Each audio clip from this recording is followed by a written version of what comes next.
Lors de la 76e session de l'Assemblée générale des Nations unies, 3 sujets phares ont été évoqués par le chef de la diplomatie marocaine. Le premier concerne évidemment la question du Sahara marocain, où le taux le plus élevé de participation a été noté lors des élections générales du 8 septembre dernier. كما تعلمون جرت الانتخابات التشريعية والجهوية والمحلية الأخيرة في 8 سبتمبر 2021 في منطقة الصحراء المغربية. Le taux de participation dans les provinces du sud du royaume, le plus élevé au niveau national, a atteint les 63%.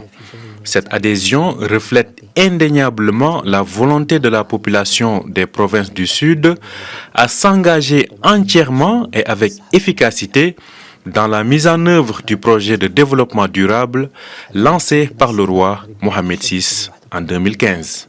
كما تؤكد بما لا يترك مجال للشك رغبتها في الانخراط التام والفعال في تنزيل نموذج التنموي الجديد للأقاليم الجنوبية الذي أطلقه صاحب الجلالة الملك محمد السادس سنة 2015.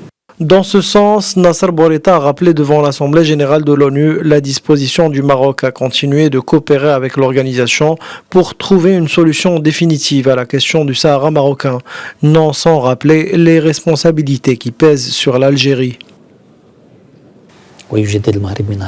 Le Maroc est disposé à continuer à coopérer avec les Nations unies dans le cadre des efforts déployés par son secrétaire général pour parvenir à une solution politique réaliste, pragmatique et durable basée sur le compromis dans le plein respect de la souveraineté du Maroc et de son intégrité territoriale.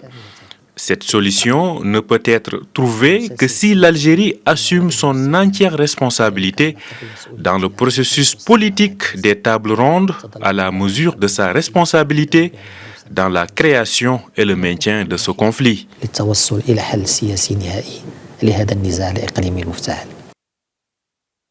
Dans son discours, Nasser Bourita a fait part de la préoccupation du Maroc quant à la situation humanitaire tragique des populations des camps de Tindouf, où le pays hôte, l'Algérie, a cédé ses responsabilités à un groupe armé séparatiste en violation flagrante des principes du droit international humanitaire.